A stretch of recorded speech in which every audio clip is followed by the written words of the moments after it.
Bonjour à tous, contente de vous retrouver. Aujourd'hui sur les douceurs de Boussy, nous verrons comment réaliser le caramel au beurre salé. Cette petite gourmandise agrémente de très belles manières plusieurs types de desserts, des cakes, des glaces, des tartelettes, des crêpes et j'en passe. Allez, direction la cuisine pour voir comment faire.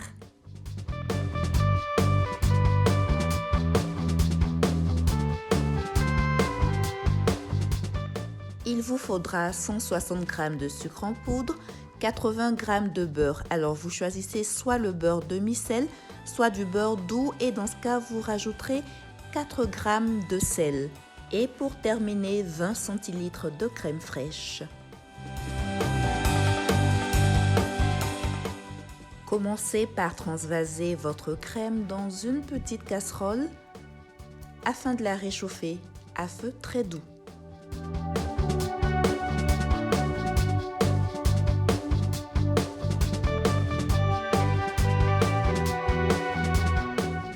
Ensuite, renversez votre sucre en poudre dans une autre marmite afin d'y faire un caramel, dans un premier temps à base de sucre uniquement. Remuez fréquemment et veillez à ce que le feu soit très doux.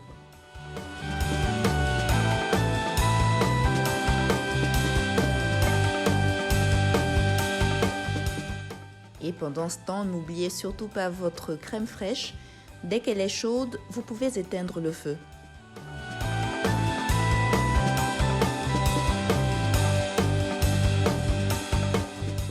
Votre sucre continue de fondre à vue d'œil et vous continuez de remuer.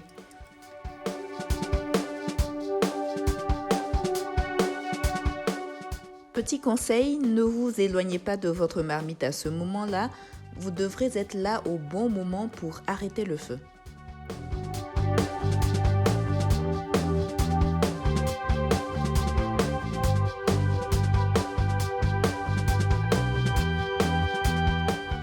Et dès que l'ensemble commence à brunir, retirez votre marmite du feu.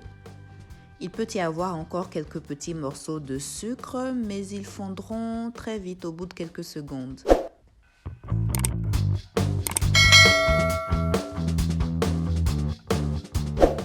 Puis rajoutez la crème fraîche réchauffée petit à petit. Il faudra faire attention aux éclaboussures à ce moment-là. Raison pour laquelle il faut procéder avec patience, rajouter la crème vraiment par petites quantités et remuer au fur et à mesure, toujours en dehors du feu.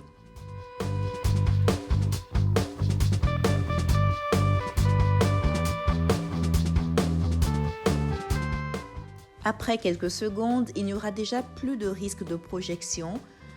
Mais continuez tout de même le processus, la crème par petites quantités en continuant de remuer.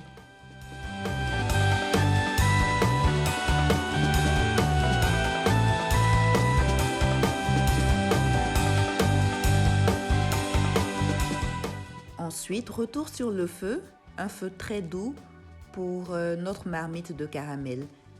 Nous rajouterons alors le beurre par petits morceaux. À partir de ce moment-là, votre marmite devra faire environ 3 minutes sur le feu. Et remuez pour aider le beurre à fondre un peu plus rapidement.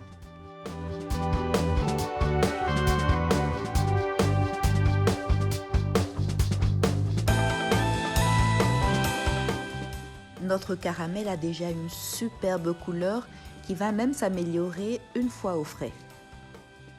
Terminez en rajoutant les 4 g de sel.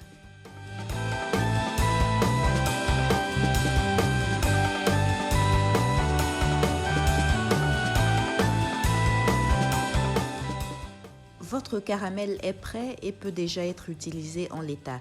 Mais si vous le voulez plus lourd et plus facile à tartiner, mettez-le dans un bocal et au frais quelques heures. Et avec l'effet du froid sur le beurre, il deviendra aussi crémeux que ce que vous avez là à l'image. Je vous recommande fortement son utilisation pour tartiner des crêpes sucrées. C'est un vrai délice. Et c'est terminé, j'espère que vous avez aimé la vidéo. N'hésitez pas à la liker, à la commenter, à la partager et surtout abonnez-vous et activez la cloche pour recevoir les notifications des prochaines vidéos. Allez, ciao!